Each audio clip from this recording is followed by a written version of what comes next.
Alright, so these explanations will be relatively concise, and to avoid having to switch to earlier patches just to snag a clip, I will only be mentioning tech that is possible on current patch. There is so much stuff to cover that I will split this into two parts, weapon tech being the first, obviously.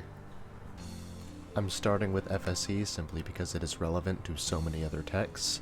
So FSE, short for Fast Swap Effect, is exactly what the name suggests. When a certain weapon is fired or a certain action is performed, it will make the weapon preceding it have a fast state. Things that can apply fast state to other weapons are as follows: the precision bolt, heavy cannon base fire, micro missiles, 2 or more shots from full auto, post the update 6.66 buff, SSB, plasma rifle after 8 shots, Yeet Blast, microwave beam after 15 rounds, chain gun base fire after 6 rounds, unmaker after 5 rounds, the super shotgun reload animation for some reason, Wack Swaps, and punching. I'll touch on what Wack Swaps are later in the video. Things that can receive FSE are as follows: combat shotgun base fire, sticky bombs, rocket, the ballista with a caveat, and the super shotgun, debatably. The ballista's caveat is that the window for it to receive FSE is frame perfect, and the super shotgun's quirk here is that the only thing that can apply FSE to it is punching, which makes sense, considering punching is the only FSE applicator I know that works with faster bring-up speeds, like overdrive. SLOB, short for Sylar Lock-On Burst, sometimes referred to as Fast Lock-On Burst, is a tech that causes the lock-on burst to wind up slightly faster via buffering the lock-on mod. Most commonly done by firing a weapon that applies FSE, firing a rocket, then locking on immediately after. There is also the method of buffering it by pressing Alt Fire, Primary Fire, and Alt Fire again. If you have dual lock, this tech has the benefit of firing both volleys at the same enemy, which happens without needing to hold down any buttons or do any extra inputs preceding the firing of the first volley. This can also be pushed beyond 2 volleys by simply holding down right click. Also, this seems to extend beyond just slobs and seems to be a side effect of interrupting the primary fire with the alt fire in any capacity. Punch swapping, also referred to as punch cancelling, is a tech that involves bypassing a weapon's cooldown with your punch, which is done by punching, then pressing the bind of the weapon you are currently on, although for sticky bombs, repressing the bind is not necessary. FSE is maintained through your punches, and it is advised you apply FSE to sticky bombs and rockets prior to punch swapping, otherwise it is effectively useless. Yeet Blast, sometimes referred to as multi-blast, is a tech that involves shooting more than one heat blast at once. This is done by firing the plasma rifle for at least 8 shots, beginning to switch to another weapon while continuing firing, and pressing Alt Fire while the plasma rifle is going down. This works because the plasma rifle shots actively firing get registered as additional heat blast. You're able to get 4 heat blasts off prior to the hot swapper upgrade, but only 2 afterwards. BATS, short for Bring Up Animation Transfer Swap, is when you transfer one weapon's bring up speed to another weapon. There are a few ways to do this, but the most prevalent being mod swap cancelling, abbreviated as MSC, which is done by pressing the mod swap bind on the weapon you are currently holding, and before the animation happens, switch to a different weapon. Other than MSC, you can also achieve this via sync animations, like glory kills and chainsaws, by buffering the input for the next weapon while the action is taking place. BATS can also be done on monkey bars by switching to your second weapon right as you get off of it.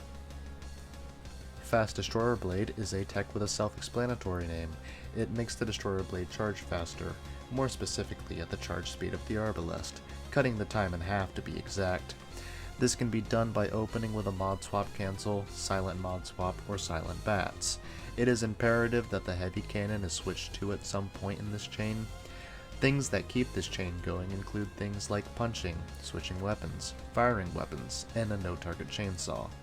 Things that will break this chain include meat hooking, mantling, and normal mod swaps. After having started the chain, and met the criteria of having switched to the heavy cannon at some point, you can switch to the arbalest and hit an enemy with it. Once it has made contact with the enemy, you are free to switch to your DBlade. Sticky bombs and rockets also serve as alternate projectiles, meaning if they land while you are charging up the arbalest, you can also be granted fast DBlade that way. Also, fast DBlade is a side effect of combo swap chain, which includes silly things like being given an invisible hand, or the BFG doing 0 direct damage. Double shot is a tech only known to work on the ballista, and it works by charging up either arbalest or destroyer blade, firing it, bringing up the weapon wheel, and switching the mod on a separate weapon. For the destroyer blade, this would be sticky bombs to full auto, micro missiles to precision bolt, microwave beam to heat blast, lock-on burst to remote detonation, and energy shield to mobile turret. And as for the arbalest, it's just everything in reverse.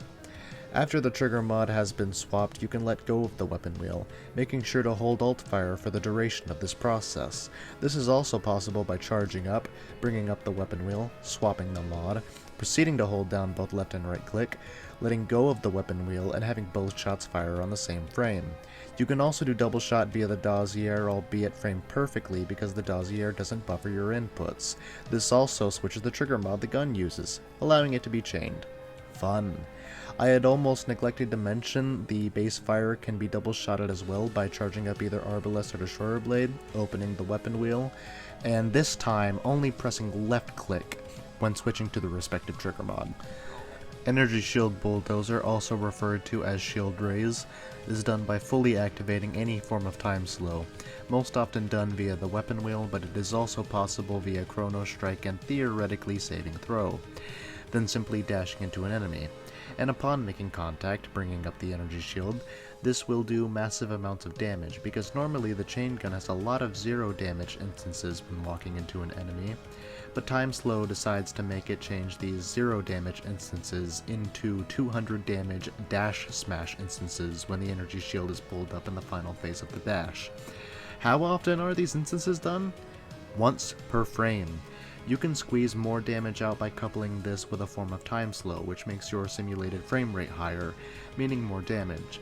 Also, side note, you can get Bulldozer to work without activating time slow prior to its usage, but it just won't be consistent at all. I will be roping both of these into the same category due to their mechanical similarity. Starting with Silent Mod Swap, this is done by firing the weapon you're currently holding, or firing till it meets the FSE threshold, switching to another weapon, and pressing your mod swap input before the other weapon is brought up. If done right, the mod should be switched on the weapon you swapped out of. On earlier patches, firing the weapon was not a prerequisite that needed to be met. However, Silent BATS remedies this issue, albeit at the cost of an additional input, making the input sequence for Silent BATS mod swap, switching to another weapon, and mod swap. You can cancel out of this if you'd like, but you would need to have pretty good timing for that to not be necessitated. Also, I almost forgot, Wack Swapping. It's a sort of buffer animation that provides fast swap effect.